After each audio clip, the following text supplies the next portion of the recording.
ನಮ್ಮನ್ನು ನಿಮಗೆ ಒಂದು ಚೌಲ್ಟ್ರಿ ಕಟ್ಟೋಕ್ಕೆ ತಾಕತ್ತಿಲ್ಲ ಅನ್ನೋದು. ನಾನು ಎಲ್ಲೋದ್ರೂ ನನ್ನ ತಲ್ಲಮ್ಮ ಅನ್ನೋದು ಪದ ಉಪಯೋಗ ಮಾಡ್ತೀನಿ. I am proud to be born in such a philanthropic. ದುಡ್ಡಂದೇ ಪ್ರಾಮುಖ್ಯತೆ ಇಲ್ಲ, ಜನಗಳಿಗೂ ಒಳ್ಳೇದಾಗಲಿ, ಮದುವೆಗಳು ಮಾಡಿ ಇದು ಮಾಡ್ತು ಅಂತಂದರೆ ಒಳ್ಳೇದು ಅಂತ.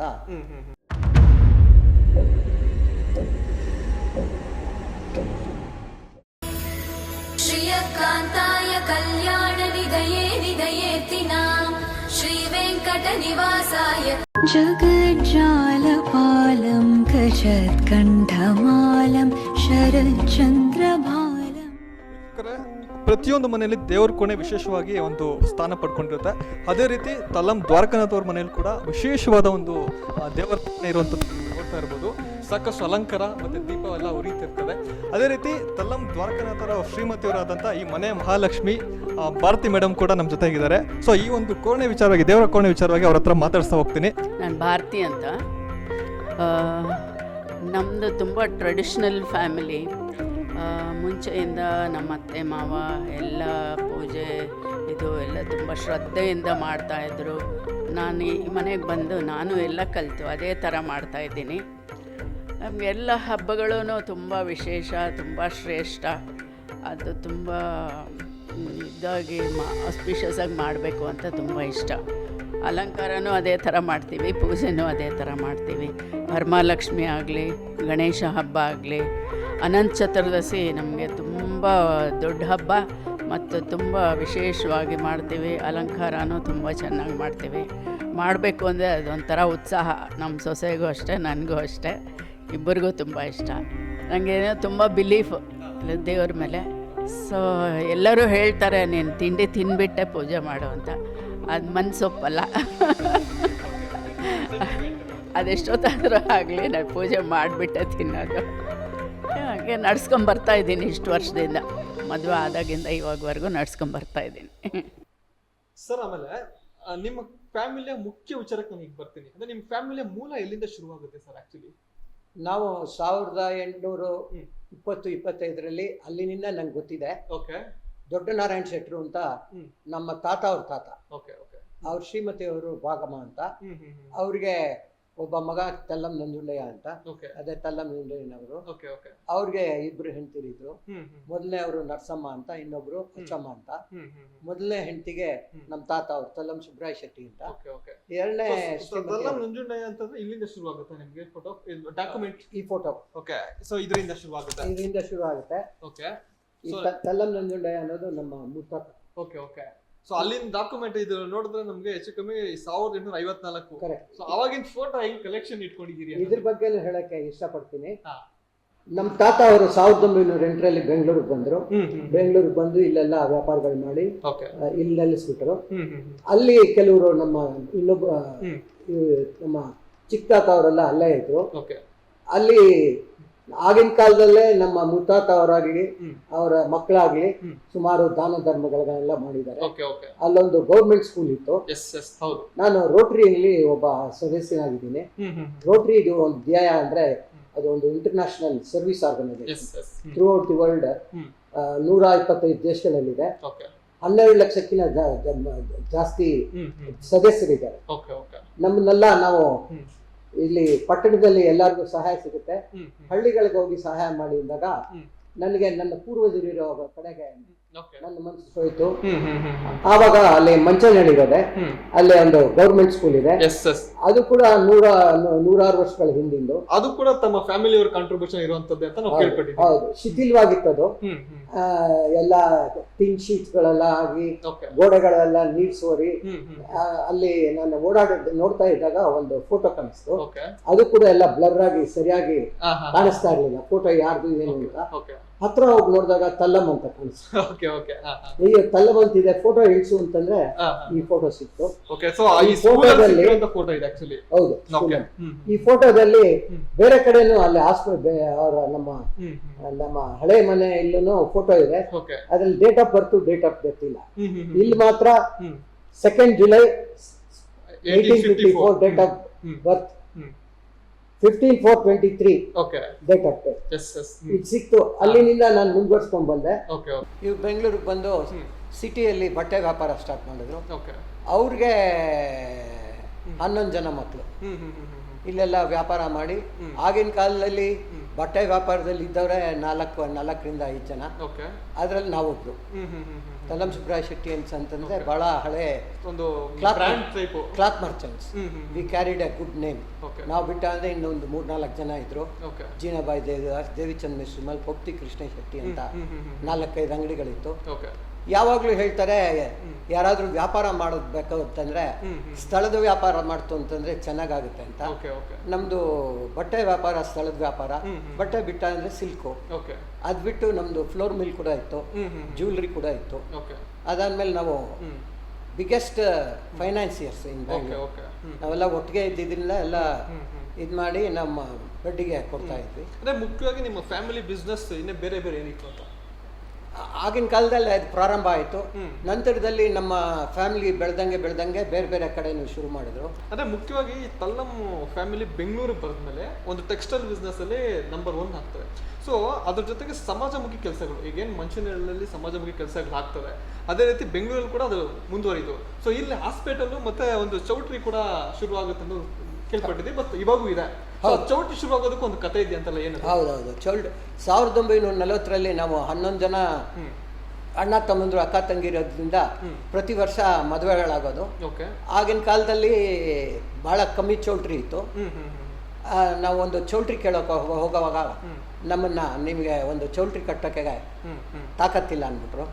ಅದು ನಮ್ಮವ್ರಿಗೆ ಸ್ವಲ್ಪ ಬೇಜಾರಾಯ್ತು. ಆಗಿನ ಕಾಲದಲ್ಲಿ ಇಲ್ಲಿ ವಾಸವಿ ಧರ್ಮಶಾಲಾ ಯಾರು ಅದು ಓನರ್ ಆಗಿದ್ನೋ ಅವನು ಗೌರ್ಮೆಂಟ್ಗೆಲ್ಲ ತುಂಬಾ ಪೇಮೆಂಟ್ಗಳು ಕೊಡ್ಬೇಕಾಗಿತ್ತು. ಅದು ಪೇಮೆಂಟ್ಗಳು ಕೊಡೋದೇ ಪಬ್ಲಿಕ್ ಆಕ್ಷನ್ ಬಂತು. ಆಗ ಇದು ಈ ಘಟನೆ ನಡೆದಿತ್ತಲ್ಲ, ಅವರು ಬಂದು ಅಣ್ಣ ತಮ್ಮಂದ್ರ ಹತ್ರ ಎಲ್ಲ ಹೇಳ್ಕೊಂಡ್ರು, ಈ ತರ ನಮ್ಗೆ ಹೇಳ್ಬಿಟ್ರು ಅಂದಾಗ ಯೋಚನೆ ಮಾಡ್ತಾ ಇರ್ಬೇಕಾದ್ರೆ ದೇವರ ಒಂದು ಆಶೀರ್ವಾದದಿಂದ ಇದೊಂದು ನಮ್ಗೆ ಆಪರ್ಚುನಿಟಿ ಸಿಕ್ತು. ದುಡ್ಡು ಎಲ್ಲಿಂದ ತರೋದು ಅಂತ ಯೋಚನೆ ಮಾಡುವಾಗ 1940ಯಲ್ಲೆಲ್ಲ ಸಾಯಂಕಾಲ ಆಯ್ತು ಅಂತಂದ್ರೆ ವರ್ಲ್ಡ್ ವಾರ್ ಟೈಮಲ್ಲಿ ಬ್ಲ್ಯಾಕ್ಔಟ್ ಆಗೋದು. ಆವಾಗ ನಮ್ಮ ಅಂಕಲ್ ಒಬ್ರು ಕಾಂಪೌಂಡ್ ಹಾರ್ಕೊಂಡು ಹೋಗಿ ನೈಟು ಎಸ್ ವಿ ಶ್ರೀನಿವಾಸ್ ಶೆಟ್ರು ಅಂತ ವಿಶ್ವೇಶ್ಪುರದಲ್ಲಿ ಇವಾಗ್ಲೂ ಇದ್ದಾರೆ. ಅವರು ನೂಲಿನ ವ್ಯಾಪಾರ, ಬಹಳ ಸಾಹುಕಾರಾಗಿದ್ರು. ಅವ್ರ ಹತ್ರ ಹೋಗಿ ಈ ಘಟನೆ ಹೇಳಿದಾಗ ಸರಿ ಏನು ಇವಾಗ ಅಂತಂದ್ರೆ ಈ ತರ ಚೌಲ್ಟ್ರಿ ಆಕ್ಷನ್ಗೆ ಬಂದಿದೆ, ಅದನ್ನ ತಗೋಬೇಕು ಅಂತಿದೀವಿ, ನೀವೆಷ್ಟು ಕೊಡ್ತೀರಾ ಅಂತ ನಮ್ಮನ್ನು ಕೇಳಿದ್ರು. ನಾವು ಅವಾಗ ಅದನ್ನು ತೋರಿಸ್ತೀನಿ, ಪ್ರೂಫ್ ಇದೆ. ನಾವು 10,000 ಕೊಡ್ತೀವಿ ಅಂತ ಒಪ್ಕೊಂಡ್ವಿ. ನಾನು ಅಷ್ಟೇ ಕೊಡ್ತೀನಿ ಅಂತ ಹೋಗ್ತಾ ಅಂದ್ರು. ಅಲ್ಲೇ ಇದ್ರಂತೆ ನಮ್ಮ ಹಿರಿಯರು. ಏನಿಲ್ಲ ಇಲ್ಲೇ ನಿಂತಿದ್ದೀರಾ ಅಂತಂದ್ರೆ ನೀವು 10,004 ಕೊಡಿ, ನಿಮ್ಮ ಹೆಸರು ಫಸ್ಟ್ ಬರಲಿ, 10,000 ನಾವು ಕೊಡ್ತೀವಿ, ನಮ್ಮ 2ನೇ ಇದು ಬರಲಿ. ನಾನು ಯಾತಕ್ಕೆ ಇದನ್ನ ಹೇಳ್ತಾ ಇದ್ದೀನಿ ಅಂತಂದ್ರೆ ₹3ಗೋಸ್ಕರ ನಮ್ಮವರು ಜನಗಳ ಒಳಿತಿಗಾಗಿ ಅದನ್ನ ಮಾಡಿದ್ರು ಅನ್ನೋದಕ್ಕೆ ಹೇಳ್ತಾ ಇದ್ದೀನಿ. ಆಮೇಲೆ ಇನ್ನ ಅಲ್ಲೇ ಇದ್ರಂತೆ. ಇನ್ನ ಏನ್ ಬೇಕು ಅಂದ್ರೆ ಆ ಪೂರ್ತಿ ದುಡ್ಡು ಏನಾಗಿದೆಯೋ ಅದು ಕೊಟ್ಬಿಡಿ, ಆಮೇಲೆ ನಮ್ಮವರಿಂದ ವಸೂಲಿ ಮಾಡಿ ಇದು ಮಾಡೋಣ ಅಂತ.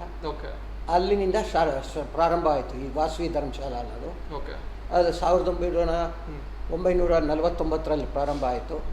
ಇವಾಗೆಲ್ಲ ಒಂದು ಸುಮಾರು 15-20 ವರ್ಷದಿಂದ ಅದನ್ನೆಲ್ಲ ಸುಸಜ್ಜಿತವಾದ ಚೌಲ್ಟ್ರಿಗಳು ಮಾಡಿ ಇವಾಗ 5 ಚೌಲ್ಟ್ರಿ ಆಗಿದೆ. ಸರ್, ಆಮೇಲೆ ತಲ್ಲಂ ಫ್ಯಾಮಿಲಿಯವರು ಕೇವಲ ಒಂದು ಮಂಚನಹಳ್ಳಿ ಅಥವಾ ಹಳ್ಳಿಗಾಡಿಗೆ ಮಾತ್ರ ಸೀಮಿತ ಆಗಿಲ್ಲ ಅವರ ಸಮಾಜಮುಖಿ ಕೆಲಸಗಳು. ಸೊ ಮುಖ್ಯವಾಗಿ ಬೆಂಗಳೂರಿನಲ್ಲಿ ಅಂತ ಸುಲ್ತಾನ್ಪೇಟೆಯಲ್ಲಿ ಅಂತ ಹಾಸ್ಪಿಟ್ಲು ಅದು ಶುರು ಮಾಡಿದ್ದೆ ಹೇಗೆ, ಅದು ಯಾವ ಥರ ಸ್ಟಾರ್ಟ್ ಆಯ್ತು ಅನ್ನೋದು? ನೀವು ಮುಂಚೆನೇ ಹೇಳಿದ್ದೆ ನಾವು 1908ರಲ್ಲಿ ಬೆಂಗಳೂರಿಗೆ ಬಂದ್ವಿ ಅಂತ. ನಂತರ ನಮ್ಮ ಬಟ್ಟೆ ವ್ಯಾಪಾರ ಆದಮೇಲೆ ನಾನು ಹೇಳಿದೆ ಸಮಾಜಕ್ಕೂ ಸೇವೆಗೂ ನಮ್ಮವರು ಮುಡುಪಾಗಿಡ್ತಾ ಇದ್ರು. ಆಗಿನ ಕಾಲದಲ್ಲಿ 1930-40ರಲ್ಲಿ ಮಕ್ಕಳಾಯ್ತು ಅಂದ್ರೆ ತಾಯಂದ್ರು ಹೋಗ್ಬಿಡೋರು. ಅದಕ್ಕೆ ಆಗಿನ ಕಾಲದಲ್ಲಿ 1, 2, 3 ಜನ ಹೆಂಡತಿರು ಇರ್ತಾ ಇದ್ರು. ಅದಕ್ಕೆ ನಮ್ಮ ತಾತ ಅವ್ರು ಏನ್ ಮಾಡಿದ್ರು, ಹಾಸ್ಪಿಟಲ್ ಇದು ಮಾಡೋದಕ್ಕೋಸ್ಕರ ಈ 6/6/1940 ಆಗಿನ ಕಾಲದಲ್ಲಿ ಒಂದು ಹಾಸ್ಪಿಟಲ್ ಕಟ್ಟಿಸ್ಬಿಟ್ಟು ಆವಾಗ KV ಅನಂತ್ ಅಂತ ಅವರು ದಿವಾನ್ ಆಗಿದ್ರು. ಅವ್ರ ಸ್ವಹಸ್ತದಲ್ಲಿ ಅದನ್ನ ಪ್ರಾರಂಭ ಮಾಡಿದ್ರು.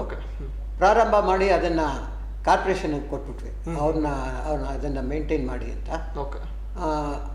ಇದೇ ಅದರ ಮುಖ್ಯ ಉದ್ದೇಶ. ಇನ್ನೊಂದು ಹೇಳಕ್ಕೆ ಇಚ್ಛೆ ಪಡ್ತೀನಿ, ನಾನು ಎಲ್ಲೋದ್ರೂ ನನ್ನ ತಲ್ಲಮ್ಮ ಅನ್ನೋದು ಪದ ಉಪಯೋಗ ಮಾಡ್ತೀನಿ. I am proud to be born in such a philanthropic family. Rotary ಒಂದು ಮೀಟಿಂಗ್ ಅಲ್ಲಿ ಬೇರೆ ಕ್ಲಬ್ ಪ್ರೆಸಿಡೆಂಟ್ ಒಬ್ರು ಬಂದು, ಸರ್ ಅಲ್ಲಿ ಸುಲ್ತಾನ್ಪೇಟೆಯಲ್ಲಿ ಒಂದು ನಿಮ್ಮ ಫ್ಯಾಮಿಲಿ ಯಾವುದೋ ಒಂದು ಆಸ್ಪತ್ರೆ ಇದೆ, ಯಾರು ಸರ್ ಅದು ಅಂತ. ಓಕೆ. ನಾನು ಏನಕ್ಕೆ ಕೇಳ್ತಾ ಇದೆಯಾ, ನೀವು ಹೇಳಿ ಸರ್, ನಾನು ಆಮೇಲೆ ಹೇಳ್ತೀನಿ. ನಮ್ಮ ತಂದೆಯವರ ತಾಯಿ ತಂದೆ ಅಂತ ಓಕೆ ಓಕೆ ಅಪ್ಕೊಂಡ್ಬಿಟ್ಟ ನನ್ನ. Okay okay. ಏನಕ್ಕೆ ಅಂದ್ರೆ ಅವನಲ್ಲಿ ಹುಟ್ಟಿದಂತ. Okay okay. ಎಂತ ಇನ್ಸಿಡೆಂಟ್ ನೋಡಿ ಅದು. ಆ ಥರ ಹಲವಾರು ಅಲ್ಲಿ ಅಕ್ಕಿಪೇಟೆ ಆಗಲಿ ಸುಲ್ತಾನ್ಪೇಟೆ ಆಗಲಿ ಆ ಸುತ್ತಮುತ್ತಲು ಇರೋರೆಲ್ಲ ಆಸ್ಪತ್ರೆ ಹೆರಿಗೆ ಆಸ್ಪತ್ರೆನೇ ಉಪಯೋಗ ಪಡಿಸ್ಕೊಳ್ತಾರೆ. Okay sir. ಆಮೇಲೆ ಮಂಚನಹಳ್ಳಿಲಿ ಬರೀ ಸ್ಕೂಲ್ ಮಾತ್ರ ಅಲ್ಲ, ಇನ್ನೂ ಜನ ತಿಳ್ಕೊಳ್ಳುವಂಥ ಸಮಾಜಮುಖಿ ಕೆಲಸಗಳು ಕೂಡ ನಿಮ್ಮ ಫ್ಯಾಮಿಲಿಯವ್ರು ಮಾಡಿದ್ದಾರೆ. ಸೊ ಏನೇನು ಅವೈಲೇಬಲ್ ಇದೆ ಸರ್ ಇವಾಗೂ ಕೂಡ?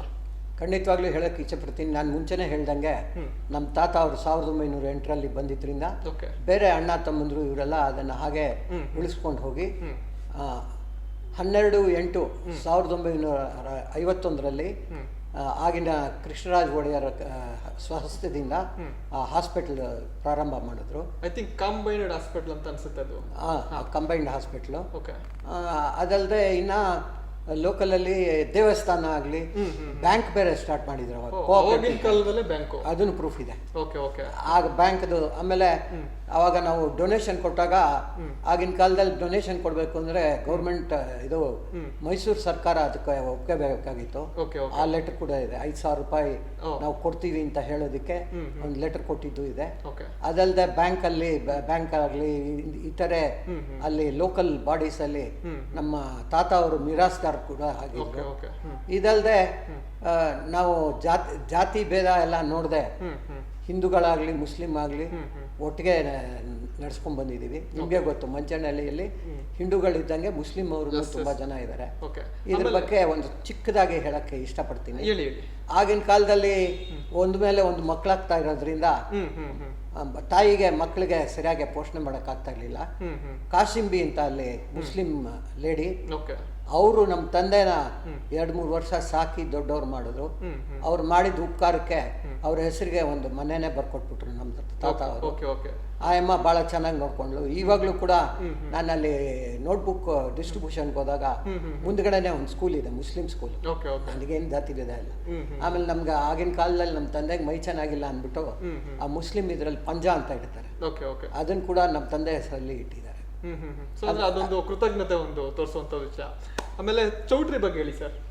ಚೌಲ್ಟ್ರಿ ನಾವು ಹೇಳಿದ್ನಲ್ಲ 1908ರಲ್ಲಿ ಬಂದ್ಮೇಲೆ ತಲ್ಲಂ ನಾರಾಯಣ್ ಶೆಟ್ರು ಅವರು ನಮ್ಮ ತಾತ ಅವರ ನೆಕ್ಸ್ಟ್ ತಮ್ಮ. ಅವ್ರಿರೋವರೆಗೂ ಅಲ್ಲೇ ಇದ್ರು. ಅವ್ರು ಬಂದು ನಮ್ಮ FKCCI ಪ್ರೆಸಿಡೆಂಟ್ ತಲ್ಲಂ ನಂಜುಂಡ ಶೆಟ್ಟರ್ ತಂದೆ, ಅವರು ಆ ಮನೆಯಲ್ಲಿದ್ರು. ಆ ಮನೇನ ಅವರು ಬಿಟ್ಟು ಎಲ್ಲರೂ ಬೆಂಗಳೂರಿಗೆ ಬಂದಾಗ ಆ ಮನೇನ ಚೌಲ್ಟ್ರಿ ಆಗಿ ಕನ್ವರ್ಟ್ ಮಾಡಿ ತಲ್ಲಂ ಚೌಲ್ಟ್ರಿ ಅಂತ ಇಟ್ಟಿದ್ದಾರೆ. ಅತ್ಯಂತ ಕಡಿಮೆ ಬೆಲೆಯಲ್ಲಿ ಕೂಡ ಕೊಡ್ತಿದ್ದಾರೆ. ಖಂಡಿತವಾಗ್ಲು ದುಡ್ಡಂದೇ ಪ್ರಾಮುಖ್ಯತೆ ಇಲ್ಲ. ಜನಗಳು ಒಳ್ಳೇದಾಗ್ಲಿ, ಮದುವೆಗಳು ಮಾಡಿ ಇದ್ ಮಾಡ್ತು ಅಂತಂದ್ರೆ ಒಳ್ಳೇದು ಅಂತ ಇವಾಗ್ಲೂ ಕೂಡ ಅದನ್ನ ಆ ತರ ಯೂಸ್ ಮಾಡ್ತಾ ಇದ್ದಾರೆ. ವೀಕ್ಷಕರೇ, ತಲ್ಲಂ ಫ್ಯಾಮಿಲಿಯವರ ಒಂದು ಫೈನಾನ್ಷಿಯಲ್ ಸ್ಟ್ರಿಕ್ಟ್ ಯಾವ ಥರ ಇದೆ ಅನ್ನೋದಕ್ಕೆ ಒಂದು ಎಕ್ಸಾಂಪಲು ಇದು ಲೆಡ್ಜರು. ಬಟ್ಟೆ ವ್ಯಾಪಾರ 1941ನಲ್ಲಿ ಇರುವಂಥ ಒಂದು ಪುಸ್ತಕ ಇದು. ಆ್ಯಕ್ಚುಲಿ ಇದರ ಒಂದು ಡೈರಿ ಸಂಬಂಧಪಟ್ಟಂಗೆ ಸರ್ ನಂಗೆ ಎಕ್ಸ್ಪ್ಲೈನ್ ಮಾಡ್ತಾರೆ. ಸರ್ ದಯವಿಟ್ಟು ತಿಳಿಸ್ಕೊಡಿ ಸರ್. ಪ್ರತಿಯೊಂದು ಇದರ ಮೆನ್ಷನ್ ಆಗಿದೆ. ಹಾಗಾಗಿ ಇದರ ಒಂದು ನೆನಪುಗಳ ಬಗ್ಗೆ ಹೇಳೋದಾದ್ರೆ, ನಮ್ಮ ಅಂಗಡಿಯಲ್ಲಿ ಡೇ ಬುಕ್ ಲೆಡ್ಜರ್ ಅಂತ ಇಡ್ತಾ ಇದ್ರು. ಇದು ಡೇ ಬುಕ್ ಅಂತ ಡೈಲಿ ವ್ಯವಹಾರ, ಜಮಾ ಖರ್ಚು, ಇಂತಿಂತವರಿಂದ ಬಂತು, ಇಂತಿಂತವರಿಂದ ಹೋಯ್ತು, ಇಷ್ಟು ಬೇರೆ ಖರ್ಚುಗಳು, ಇದ್ರ ಬಗ್ಗೆ ಪೂರ್ತಿ ಇದ್ರಲ್ಲಿ ಎಂಟ್ರಿ ಮಾಡಿ ಇದರಿಂದ ಲೆಡ್ಜರ್ ಟ್ರಾನ್ಸ್ಫರ್ ಮಾಡ್ತಾ ಇದ್ವಿ. ಈ ನಂಬರ್ಗಳೆಲ್ಲ ಇದೆಯಲ್ಲ, ಇದು ಲೆಡ್ಜರ್ ನಂಬರ್ಸ್. ಈ ಲೆಡ್ಜರ್ ಕಂಪೇರ್ ಮಾಡಿದ್ರೆ ಅವ್ರ ಅಕೌಂಟ್ ಬರೋದು, ಇಷ್ಟು ತಗೊಂಡಿದ್ದಾರೆ, ಇಷ್ಟು ಕೊಟ್ಟಿದ್ದಾರೆ ಅಂತ ಅವ್ರ ಬಗ್ಗೆ ಒಂದು ಮಾಹಿತಿ. ಇನ್ ಕೇಸ್ ಏನಾದ್ರು ಫ್ಯಾಮಿಲಿ ಮೆಂಬರ್ಸ್ ಬೇಕಾದ್ರೂ ಕೂಡ ಇದು ಲೆಡ್ಜರ್ ಅಲ್ಲೇ ಮೆನ್ಷನ್ ಆಗುತ್ತೆ. ಹೌದು, ಫ್ಯಾಮಿಲಿ ಮೆಂಬರ್ಸ್. ಫಾರ್ ಎಕ್ಸಾಂಪಲ್ ಇದು ಇದೆಯಲ್ಲ, ಅಂಬರ್ಕರ್ ವಿರೂಪಣ್ಣ ಅಂತ ದಾವಣಗೆರೆ ಅವರು. ಇವತ್ತು ಅವ್ರ ಅಂಗಡಿ ಇದೆ. 41ನೇ ಇಸ್ವಿ ಇದು. ಅವಾಗಿಂದು ಕಾಲದ ಹಂಗೆ ಲೆಡ್ಜರ್ ಮೇಂಟೈನ್ ಮಾಡ್ಕೊಂಡು ಹಾಗೆ ಬರ್ತದೆ. ಅದು ಬೇರೆ, ನಮ್ಮ ಅಂಗಡಿಯಲ್ಲಿ ಪ್ರತಿ ತಿಂಗಳು ಟ್ರಯಲ್ ಬ್ಯಾಲೆನ್ಸ್ ರೆಡಿ ಮಾಡ್ತಾ ಇದ್ವಿ. ಆ ಟ್ರಯಲ್ ಬ್ಯಾಲೆನ್ಸ್ ಏನು ಅಂತಂದ್ರೆ ಅದು ಟ್ಯಾಲಿ ಆಗದೆ ಇದ್ರೆ ಮುಂದಕ್ಕೆ ಹೋಗ್ತಾ ಇರ್ಲಿಲ್ಲ. ಆ ತರ ಅದನ್ನ ಮೈಂಟೈನ್ ಮಾಡ್ಕೊಂಡು ಬಂದಿದೀವಿ. ಲೆಕ್ಕ ವ್ಯವಹಾರಗಳಲ್ಲಿ ಈವನ್ ಮಹಾರಾಜರ ಕಾಲದಲ್ಲೂ ಇನ್ಕಮ್ ಟ್ಯಾಕ್ಸ್ ಪೇಯಿಸ್. ಅಂದ್ರೆ ನೋಡಿ, ಈ ಒಂದು ಸ್ಟ್ರಿಕ್ಟ್ ಇರೋದಕ್ಕೆ ಮೋಸ್ಟ್ಲಿ ನಿಮ್ಮ ಫ್ಯಾಮಿಲಿ ಅಷ್ಟೊಂದು ಸ್ಟ್ಯಾಂಡ್ ನಿಂತ್ಕೊಂಡಿದ್ದು ಅಂತ ಅನ್ಸುತ್ತೆ. Use to I mean income tax ಅಲ್ಲಾಗ್ಲಿ, ಇವಾಗ ಆಕ್ಚುಲ್ ಆಗಿ ಲೆಡ್ಜರ್ ತೋರಿಸಿದ್ನಲ್ಲ, ಮೊನ್ನೆ ಒಂದು 30 ವರ್ಷದಿಂದ ನಮ್ಮ ಲೆಡ್ಜರ್ಗಳೆಲ್ಲ ಇನ್ಕಮ್ ಟ್ಯಾಕ್ಸ್ ಡಿಪಾರ್ಟ್ಮೆಂಟಲ್ಲಿ ತರಿಸ್ಕೊಂಡಿದ್ರು. Okay okay. ಅವ್ರು ನೋಡಿ ಇಂಥ ಲೆಡ್ಜರ್ ಈ ಥರ ಮೇಂಟೆನೆನ್ಸ್, ಬುಕ್ ಮೇಂಟೆನೆನ್ಸ್ ಅಂತ ಪಿನ್ ಟು ಪಿನ್ ವಿಷಯ ಅಲ್ಲೇ ಮೆನ್ಷನ್ ಆಗಿರುತ್ತೆ. ಇದನ್ನ ನಮ್ಮ ಹತ್ರನೇ ಕೊಟ್ಬಿಡಿ, ನಾವು ಮುಂದಕ್ಕೆ ಬೇರೆ CA ಅವ್ರಿಗೆಲ್ಲ ಒಂದು ಎಕ್ಸಾಂಪಲ್ ಆಗುತ್ತೆ ಅಂತ ಅವರೇ ಇಟ್ಕೊಂಡಿದ್ದಾರೆ. Okay okay fine. ಆಮೇಲೆ ನಿಮ್ದು ಇನ್ನೊಂದು ಫ್ಯಾಮಿಲಿ ಒಂದು ವಿಚಾರವಾಗಿ ನಾನು ಮಾತಾಡ್ಸಿದ್ದಾರೆ, ಹೊರನಾಡು ಕಳ್ಸೋದಲ್ಲಿ ಕೂಡ ಒಂದು ಬಿಲ್ಡಿಂಗ್ ಏನೋ ಒಂದು ಕತೆ ಇದೆಯಂತಲ್ಲ, ಅದ್ರ ಬಗ್ಗೆ ಹೇಳ್ಬೇಡ. ನಾನು ಮುಂಚೆನೇ ಹೇಳ್ತಾ ಇದ್ದೆ, ಓಕೆ. ನಮ್ಮ ಅಲ್ಲಿ ಈ ಇದು ಬಟ್ಟೆ ವ್ಯಾಪಾರ ಮಾಡೋದ್ರಿಂದ ನಮ್ಮ ಬೇಲ್ಗಳು ಓಪನ್ ಮಾಡಿ ಅದನ್ನ ಎಲ್ಲಾ ವೆರೈಟೀಸು ಎಲ್ಲ ಕಡೆ, ತಮಿಳ್ನಾಡು ಆಗ್ಲಿ, ಆಂಧ್ರ ಆಗ್ಲಿ, ಕರ್ನಾಟಕದಲ್ಲಾಗ್ಲಿ ಇಲ್ಲೆಲ್ಲ ತಗೊಂಡೋಗೋರು. ಒಂದೊಂದು ಊರಲ್ಲಿ ಯಾರು ತಗೊಂಡೋಗ್ತಾ ಇದ್ರೋ ಅವ್ರ ವ್ಯಾಪಾರ ಚೆನ್ನಾಗಿ ಮಾಡೋ ಇವ್ರಿಗೆ ಅದ್ರಲ್ಲಿ ಬರೋ ಒಂದು ಲಾಭನ ಸಪ್ರೇಟ್ ಆಗಿ ಇಟ್ಟು ಅವರು ಏನಾದರೂ ಅಲ್ಲಿ ಒಳ್ಳೆ ಕಾರ್ಯಗಳಾಗ್ತಾ ಇದ್ದಾಗ ಅಲ್ಲಿಗೆ ನಾವು ಒಂದು ದಾನ ಕೊಡ್ತಾ ಇದ್ವಿ. ಒಂದ್ಸತಿ ನಾವು ಹೊರನಾಡಿಗೆ ಅನ್ನಪೂರ್ಣೇಶ್ವರಿ ದೇವಸ್ಥಾನಕ್ಕೆ ಹೋಗ್ಬೇಕು ಅಂತ ಹೋಗುವಾಗ ಅಲ್ಲಿ ವಾಮನ್ ಭಟ್ರ, ಪದ್ಮನಾಭ ಭಟ್ಟ ಅಂತ ತುಂಬಾ ಒಳ್ಳೆ ಗಿರಾಕಿಗಳು, ಅವ್ರು ಬಹಳ ಚೆನ್ನಾಗಿ ನಮ್ಮ ಹತ್ರ ವ್ಯಾಪಾರ ಮಾಡ್ತಾ ಇದ್ರು. ಅವ್ರನ್ನ ಹೋಗಿ ಮಾತಾಡಿಸಿದಾಗ, ಶೆಟ್ರೆ ನೀವು ವಾಪಸ್ ಬಂದಾಗ ಸ್ವಲ್ಪ ದಯವಿಟ್ಟು ನಮ್ಮ ಅಂಗಡಿಗೆ ಬಂದು ಹೋಗಿ, ನಿಮ್ಮ ಹತ್ರ ಸ್ವಲ್ಪ ಕೆಲಸ ಇದೆ ಅಂತಂದ್ರು. ಅಲ್ಲಿ ಅನ್ನಪೂರ್ಣೇಶ್ವರಿ ದೇವಸ್ಥಾನದಲ್ಲಿ ಎಲ್ಲ ದರ್ಶನ ಮಾಡ್ಕೊಂಡು ವಾಪಸ್ ಬರೋವಾಗ ನನ್ನ ಜೊತೆ ಸ್ವಲ್ಪ ಬನ್ನಿ ಅಂತ ನಮ್ಮನ್ನ ಕರ್ಕೊಂಡೋದ್ರು. ಅಲ್ಲಿಂದ ಒಂದು 5-6 ಕಿಲೋಮೀಟರ್ ದೂರದಲ್ಲಿ ವೆಂಕಟರಮಣ ಸ್ವಾಮಿ ದೇವಸ್ಥಾನ ಮಾಡಿದ್ದಾರೆ. ಅದರಲ್ಲಿ ಮೇಲ್ಗಡೆ ಇದು ತಲ್ಲಂ ಸುಬ್ರಾಯ ಶೆಟ್ಟಿ ಅನ್ಸನ್ಸ್ ಕೊಟ್ಟಿದ್ದು ಅಂತ. ಅದೇ ತರ ಈ ನಮ್ಮ ಘಾಟಿ ದೇವಸ್ಥಾನ ಇರ್ಲಿ, ಗುಬ್ಬಿಯಲ್ಲಾಗ್ಲಿ, ಅಲ್ಲಿ ಕೂಡ ಎಲ್ಲ ಅವ್ರವ್ರ ಹೆಸರಲ್ಲಿ ದುಡ್ಡೆಲ್ಲ ಇಷ್ಟು ಅಂತ ಬರೆದು ಅದ್ರಲ್ಲಿ ಬರೋ ಬಡ್ಡಿನ ಆ ಊರಲ್ಲಿ ಬರೋ ಜನಗಳಿಗೆ ಅದು ಕೊಡ್ತಾ ಇದ್ವಿ.